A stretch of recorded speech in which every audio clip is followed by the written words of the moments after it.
The Pilgrims were a religious group that left England, came to America.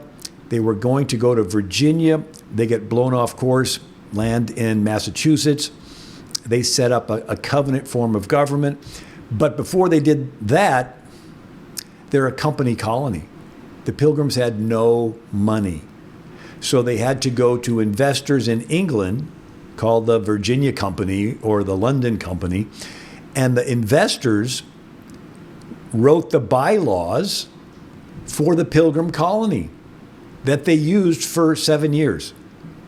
And the bylaws were written based on Sir Thomas More's Utopia and Plato's Atlantis. And what kind of bylaws, for instance? So the bylaws for the Pilgrims, written by these investors, said everything gained by hunting, fishing, trading shall go into ye common stock, right? The common warehouse.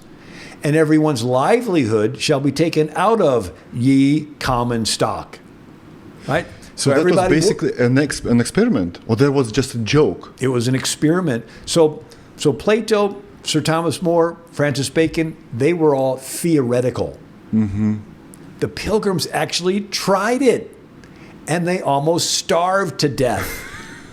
And William Bradford, the governor of the Pilgrims, it says, this communistic plan of life, he called it a communistic plan of life because everything was owned in common. He says, was tried by good and honest men, but it didn't work.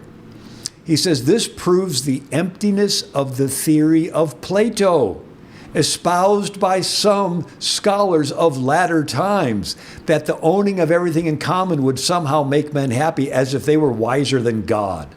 Why do you think they failed? They didn't manage to create a structure where these are hunters, these are gatherers, these are responsible for, let's say, for domestic stuff, for security, for something else? No, so William Bradford writes, the young man who was fit for service objected to being paid the same as the old guy who couldn't do half the work. The old guy objected to being classed in labor with the younger and humbler ones and considered it an indignity and disrespect. And the women objected to having to wash other men's clothes. And some husbands would not brook it or allow it. And how big of a community that was? 120. 120 people only? Yeah. And then the next year they had maybe another 100 come. So we're just talking a couple hundred. And they tried following these bylaws. Everything's owned in common. And then, you had some of them, the husband dies. And the lady's got 6 kids. I don't have time to go out and plant. So William Bradford said, after much discussion, it was decided that every family should get their own plot of land. This made all hands more industrious. He says the women now went willingly into the field and took their little ones with them to plant corn, while before they would have alleged weakness and inability, and to have forced them would have been considered great oppression. Who would have thought that private property does the miracle, right? So you had Plato, Sir Thomas More's Utopia, Francis Bacon's New Atlantis. It's all theoretical. The Pilgrims actually tried to live it. They almost die and starved to death. They said, scrap that, give everybody their own plot of land. Everybody's out there working day and night. And then they had an abundance. And then they could share with the people in need voluntarily rather than the government taking away their stuff and distributing it. And so this concept is biblical. When the children of Israel went into the promised land, every family was given property. Correct. If you own property, you can accumulate stuff. The Bible called that being blessed. Mm-hmm. And you can be moved upon to have compassion and voluntarily give away some of your stuff.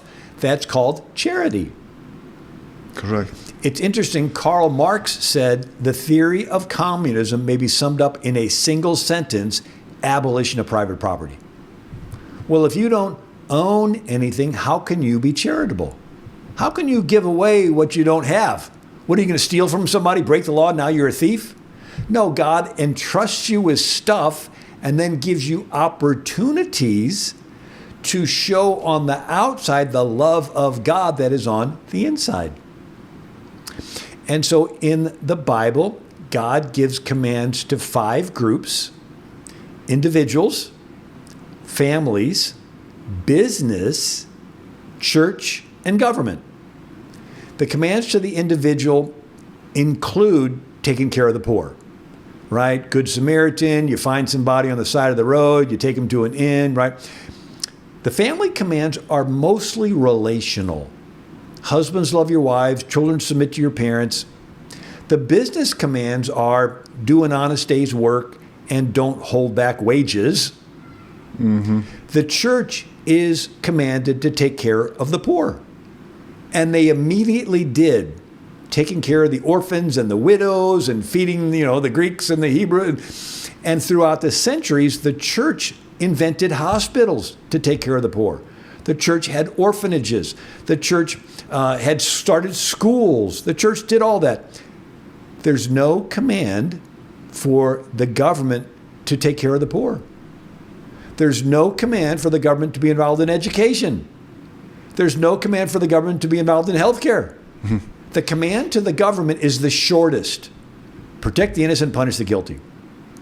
What's happened is the government has usurped the church's role. And in America, it happened during the Great Depression.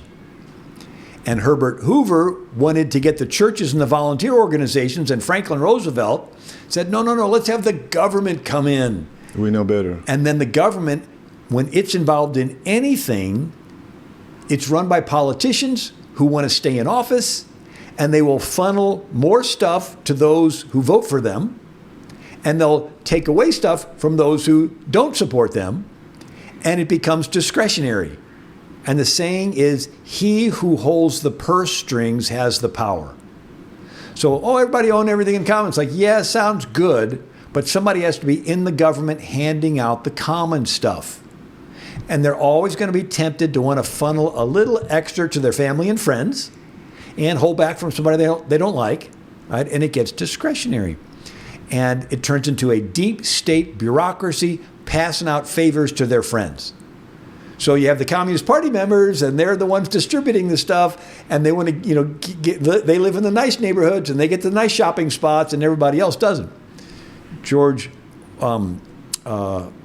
Orwell, I think, if that's the right person I'm thinking of, he wrote Animal Farm. Correct.